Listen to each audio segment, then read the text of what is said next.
দর্শক, আমি কিন্তু আজকে চলে আসছি একেবারে ফেরির ভিতরে। ফেরি কিভাবে কন্ট্রোল করে আমি আপনাদেরকে সেটাই আজকে এই ভিডিওটিতে কিন্তু দেখাবো। আমার সঙ্গে থাকুন, আমার ভিডিওটি না টেনে বরাবর দেখতে থাকুন। ফেরি বিষয়ে টোটাল ধারণা কিন্তু আপনাদের হয়ে যাবে। দর্শক, বাংলাদেশের উত্তরবঙ্গের যাত্রীবাহী বাস আর মালবাহী ট্রাক এই দুটোই কিন্তু রাজধানী ঢাকাতে আসা যাওয়া করতে হলে এই ফেরির উপর উঠেই কিন্তু নদী পার হতো। একটা সময় এই ফেরিতে প্রচুর ভিড় ছিল, প্রচুর যানজট ছিল।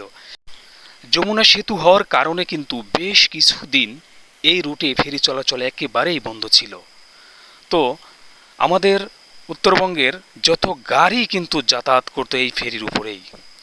তো এখন কিন্তু আমরা আবারও লক্ষ্য করেছি দূরত্ব কমানোর জন্য কিন্তু আবার সেই ফেরির উপরেই আমরা নির্ভরশীল হয়েছি। এখন আজকে ফেরিতে আমি ঘুরে ঘুরে আপনাদেরকে দেখাবো ট্রাক বাস নিয়ে যাত্রী নিয়ে কিভাবে ফেরি কন্ট্রোল করে। ফেরির কন্ট্রোল রুমে আপনাদেরকে নিয়ে যাব, সেখানে ঘুরে ঘুরে সব কিছু আপনাদেরকে দেখাবো। তো দর্শক, দেখা যাচ্ছে যে ফেরিতে কিন্তু তেমন একটা ভিড় সেই আগের মতো আর নেই।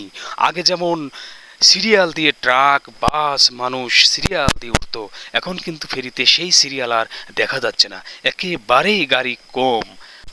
আর দর্শক, কম হওয়াটাই স্বাভাবিক, কারণ ম্যাক্সিমাম গাড়ি কিন্তু যমুনা সেতুর উপর দিয়েই পার হয়।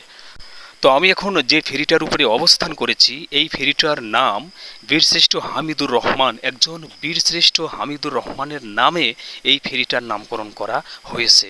তো এই ফেরিটা কিন্তু অনেক ওজন নিয়ে পারাপার করতে সক্ষম।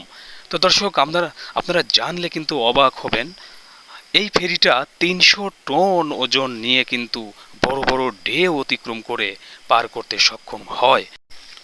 তো দর্শক, এই ফেরিটিতে আমার একজন বন্ধু আছেন, তিনি ইঞ্জিন অফিসার। আমি সেই ইঞ্জিন অফিসারের রেফারেন্সেই কিন্তু সেই ইঞ্জিন রুমে যাব, যেখান থেকে ফেরি কন্ট্রোল করা হয়, যেখানে ফেরির পাইলট বসে। আমি সেই রুমে আপনাদেরকে নিয়ে যাব এবং দেখার সুযোগ করে দিব। তো দর্শক, আমার সঙ্গেই থাকুন। দেখুন, মানুষ ঝাঁকে ঝাঁকে আগে আসতো যেমন, এখন কিন্তু ঝাঁকে ঝাঁকে আসে না। এখন মানুষজন খুবই কমই ফেরিতে আসে, কিন্তু আমাদের বেশ কিছু গাড়ি এখন অলরেডি ঢুকে পড়ছে, বেশ কিছু যাত্রীও কিন্তু আছে। মোটামুটি বৃষ্টি হচ্ছে, দেখা যাচ্ছে বৃষ্টির কারণে কিন্তু মানুষ এক জায়গায় জড়ো হয়ে গেছে। তো গাইস, আমরা আগে দেখতাম যে পর্যাপ্ত গাড়ি এবং যাত্রী না হলে কিন্তু ফেরি ছাড়তো না। এখন কিন্তু সম্পূর্ণই উল্টা, এখন অল্প স্বল্প লোক নিয়েই ফেরি ছাড়ে। তো এখন আমি চলে যাচ্ছি কন্ট্রোল রুমে, সেখানে আমাকে একজন ইঞ্জিন অফিসার সে আমাকে সঙ্গে করে নিয়ে যাচ্ছে, আপনারা দেখুন। তো দর্শক, আমি এখন ইঞ্জিন রুমে ঢুকবো এবং সেখানে ইঞ্জিন সম্বন্ধে কিছু ধারণা আমি নেব, আপনাদেরকে জানাবো।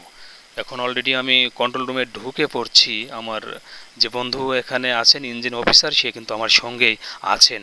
তো আমি অলরেডি ঢুকে পড়ছি।